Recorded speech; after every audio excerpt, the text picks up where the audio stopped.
Learn bio in YouTube my dear children.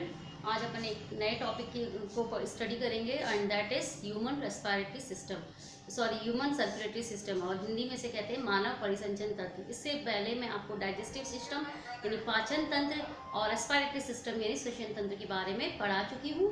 तो ये हमारा तीसरा सिस्टम है, दैट इज सर्कुलेटरी सिस्टम। तो चलते हैं हम ज़्यादा समय बर्बाद न करके। वैसे तो जो सर्कुलेटरी मेन जो ऑर्गन होता है वो हार्ट कहलाता है। तो हार्ट की स्टडी करवाने से पहले मैं इसके कुछ और टर्म्स के बारे में मैं आपको पहले ही बता देना चाहती हूँ ताकि हार्ट समझने में इजी रहे। तो हमारा मेन जो आज पार्ट है या जो ऑर्गन है वो है, हमारा टॉपिक है दैट इज़ ब्लड। हम खून या रुधिर या ब्लड के बारे में आज हम पढ़ेंगे, जो मेन सर्कुलेटरी लिक्विड होता है। तो the colour of blood is red. जो ब्लड का कलर होता है वो रेड कलर का होता है, लाल कलर का होता है। It is a fluid connective tissue made up of fluids, cells and fragment of cells. ये एक लिक्विड यानी तरल संयोजी ऊतक से बना होता है, और इसके जो पार्ट्स होते हैं वो है फ्लूइड्स यानी तरल, सेल्स और सेल्स के टुकड़ों से मिलकर ही बना होता है। The colour of blood is red, why? Because of millions of blood cells. जो ब्लड का कलर होता है वो हमेशा लाल होता है, ह्यूमन ब्लड का जो कलर होता है वो रेड होता है। क्यों? क्योंकि presence of billion of blood cells, और we can say it presence of haemoglobin, red pigment haemoglobin. Now let's study function of blood. अब हम फंक्शन ऑफ ब्लड यानी ब्लड के क्या काम है उसके बारे में पढ़ेंगे। First is exchange of oxygen and carbon dioxide gas. Oxygen और कार्बन डाइऑक्साइड के विनिमय का काम ये करता है। इसके अलावा सेकेंड है transport of nutrients, medicine and hormones to their target sites. इसके अलावा दवाइयों का जो पोषक तत्व होता है और जो हार्मोन्स होते हैं उन्हें टारगेट साइट्स तक ले जाने का काम ये करते हैं ब्लड। फिर है controlling the blood body temperature. हमारे शरीर के तापमान को नियमित बनाए रखते हैं। Removal of metabolic wastage. जो मेटाबॉलिक वेस्टेज होते हैं वो शरीर से बाहर निकाल फेंकने का काम ये करते हैं। The blood composed of corpuscles like, जो ब्लड है वो कुछ कॉर्पसल्स से मिलकर बने हुए होते हैं, जैसे कि RBCS यानी red blood cells, WBCS cells and platelets. और इसके अलावा एक लिक्विड भी होता है that is we known as plasma. तो एक लिक्विड और कुछ कॉर्पसल्स से मिलकर जो है हमारा ब्लड स्ट्रक्चर बना हुआ होता है। लास्ट पॉइंट है it's fight against disease and infections. ये बीमारियों से लड़ने में हमारी सहायता करता है और इन्फेक्शन से होने से बचाता है। नेक्स्ट है अपना WBC, जिसको कि शॉर्ट में WBC शॉर्ट में कहते हैं, फुल फॉर्म इसका white blood sales.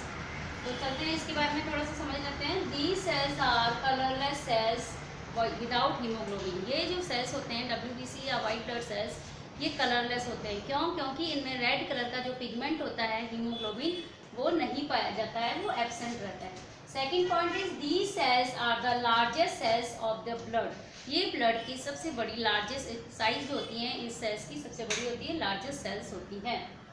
Third, they fight against infections and protect the body from foreign particles. ये इन्फेक्शंस के प्रति जो हमारे शरीर में जो इन्फेक्शंस होती हैं बीमारियों के, उससे ये लड़ती हैं। और उसके अलावा हमारे शरीर को फॉरेन पार्टिकल्स, बाहरी जो पार्टिकल्स, जो बीमारी की जो पार्टिकल्स होते हैं, कण होते हैं, उनको हमारे शरीर में प्रवेश करने से ये रोकने का काम करते हैं, हमारे बॉडी को सुरक्षा प्रदान करते हैं। So the cells are called और known as soldiers that protect our body from various infections. क्योंकि ये हमारे शरीर को बाहरी बीमारियों से या इन्फेक्शन होने से रोकने का काम करता है, प्रोटेक्शन प्रदान करता है, इसलिए हम इस सेल्स को सोल्जर सेल्स, जिस तरह सिपाही जो है हमारी रक्षा सुरक्षा करता है, इसी तरह ये भी जो WBC है ये हमारे शरीर के सिपाही हैं जो कि हमें बीमारियों से हमारे शरीर की सुरक्षा करता है। तो इसे हम सोल्जर्स या सिपाही का नाम दे सकते हैं। तो ऐसा क्वेश्चन आ सकता है आपका कि which blood cells is known as soldier cells. तो अपन को आंसर लिखना है उस समय WBC और white blood cells is known as soldier sales.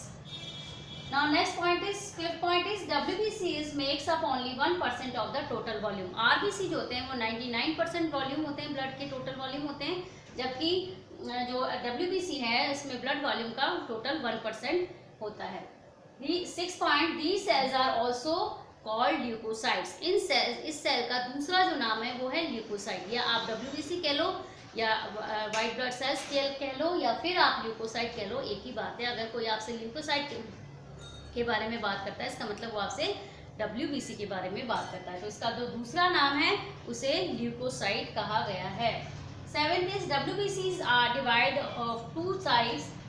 First is granulocytes and second is agranulocytes. WBC को दो टाइप में डिवाइड किया गया है, पहला है ग्रेन्युलोसाइट, दूसरा है अग्रेन्युलोसाइट। ग्रेन्युलोसाइट्स जो है, जैसे नाम से पता लग रहा है, ग्रेन्युलोसाइट सेल्स में अंदर की ओर ग्रेन्यूल्स, छोटे छोटे ग्रेन्यूल्स यानी छोटे छोटे कण पाए जाते हैं, जिसे ग्रेन्युलोसाइट इन सेल का नाम दिया गया है। और अग्रेन्युलोसाइट इसका मतलब इनमें ग्रेन्यूल्स नहीं जाते हैं, कण, छोटे छोटे कण जो है इन सेल्स में नहीं पाए जाते हैं। ग्रेन्युलोसाइट्स को फिर से 3 में डिवाइड किया गया है। इसके जो टाइप्स है वो 3 टाइप्स है, न्यूट्रोफिल, बेसोफिल और इओसोनोफिल। और अग्रेन्युलोसाइट्स को फर्दर 2 टाइप्स में डिवाइड किया है, लिम्फोसाइट एंड मोनोसाइट। तो अभी के लिए इतना ही नॉलेज काफ़ी है, फर्दर क्लास में हम इसके बारे में और डिटेल में बात करेंगे इसके टाइप्स के बारे में। Now third C is platelets. अब हम प्लेटलेट्स के बारे में पढ़ेंगे। What is this? These cells are small irregular bodies present in blood.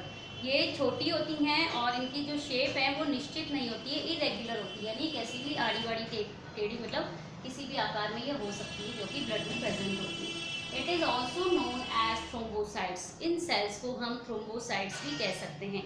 जैसे WBC को हम ल्यूकोसाइट्स कहते हैं, तो इस सेल्स को हम थ्रोम्बोसाइट, दूसरा इसका नाम है थ्रोम्बोसाइट्स भी कह सकते हैं। Third is its length of lasting time is for 10 days. ये जो सेल है, प्लेटलेट्स जो होते हैं, ये कम से कम 10 दिनों तक ये जीवित रहते हैं, उसके बाद ये धीरे धीरे डैमेज होते हैं। Fourth is these are nucleusless blood cells. इनमें न्यूक्लियस एब्सेंट होता है, इसलिए इसे न्यूक्लियसलेस सेल्स का नाम दिया गया है। Fifth is these platelets contain essential chemicals that helps in clotting. ये जो सेल्स यानी ये जो प्लेटलेट्स होती हैं, ये आवश्यक केमिकल्स का निर्माण करते हैं जो कि ब्लड क्लॉटिंग में हेल्प करते हैं। जब हमारा कहीं त्वचा में कटफट हो जाता है, कट जाता है और खून बहने लगता है, तो उस समय ये इसेंशियल केमिकल्स जो है उसका सीक्रेशन करते हैं वहाँ पर, जिससे कि वहाँ पे क्लॉटिंग हो जाए, यानी ब्लीडिंग जो है वो हमारा रुक जाए। So 6.8 is, so we can say is that the main function of these cells is to prevent bleeding। तो इसको हम ऐसे भी कह सकते हैं, क्योंकि ये क्लॉटिंग को क्लॉटिंग करने का काम करता है, तो हम ये कह सकते हैं कि जो प्लेटलेट्स का मेन फंक्शन है वो ब्लीडिंग को रोकना होता है। जहाँ पर भी कट लग जाए या खून बहने लगे, वहाँ पर ये ब्लीडिंग को रोकने का काम जो है ये प्लेटलेट्स करते हैं। 7th point is these cells are produced into bone marrow cells। ये हमारे bone marrow cells जो होते हैं वहाँ पर इनका निर्माण होता है। And 8th and last point is these are about 1.5 to 3 lakhs in each mm of blood। प्रत्येक 1 मिलीमीटर जो ब्लड होता है उसमें इसकी जो संख्या होती है वो 1.5 से 3 लाख तक होती है। हमने ब्लड कॉर्पसेस के बारे में पढ़ा और अब हम पढ़ते हैं कि ब्लड में जो एक लिक्विड पाया जाता है उसके बारे में पढ़ते हैं, जिसको कि मैंने आपको बताया था कि उस लिक्विड का नाम है प्लाज्मा। तो चलते हैं प्लाज्मा की तरफ। It is straw coloured fluid that makes up of about 55% of the total volume of blood. ये स्ट्रॉ कलर्ड फ्लूइड होता है, हल्का सा पीलापन ये लिक्विड का कलर होता है, जो कि टोटल ब्लड के टोटल वॉल्यूम का 55% कवर करता है। Second is it's helps in transportation of digested food, carbon dioxide, wastage and salts. ये ट्रांसपोर्टेशन का काम करता है किन किन चीज़ों का? पहले तो जो पचा हुआ भोजन है वो, कार्बन डाइऑक्साइड गैस, वेस्टेज, जो वेस्टेज हमारे शरीर में निकलते हैं उसको, और साल्ट्स को ट्रांसपोर्ट करने का, टारगेट साइट से ट्रांसपोर्ट करने का काम करता है।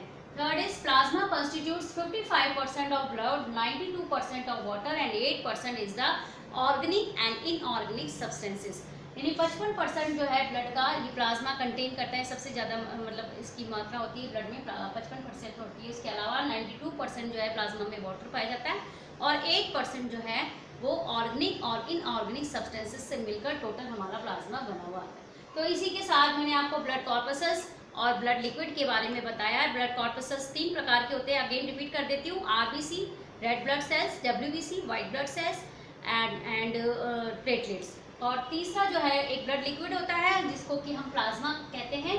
तो इसी के साथ मैंने आपको मेन शॉर्ट में सभी के बारे में नोट्स आपको दे दिए हैं, मैंने समझा दिया है। और नेक्स्ट वीडियो में मैं आपको अगले जो टॉपिक है अपना उसके बारे में पढ़ाऊंगी। आपको मेरा वीडियो कैसा लगा आप इसे देखिएगा, समझिएगा, और आपको अच्छा लगा तो आप अपने फ्रेंड्स को इस लॉकडाउन के मतलब पीरियड में अगर आप अपने फ्रेंड्स को भी भेजेंगे तो उसकी भी हेल्प हो जाएगी और मुझे बहुत खुशी होगी। तो इसी के साथ आज के लिए इतना ही समाप्त, यहीं पे ख़त्म करते हैं। इसी के साथ गुड नाइट।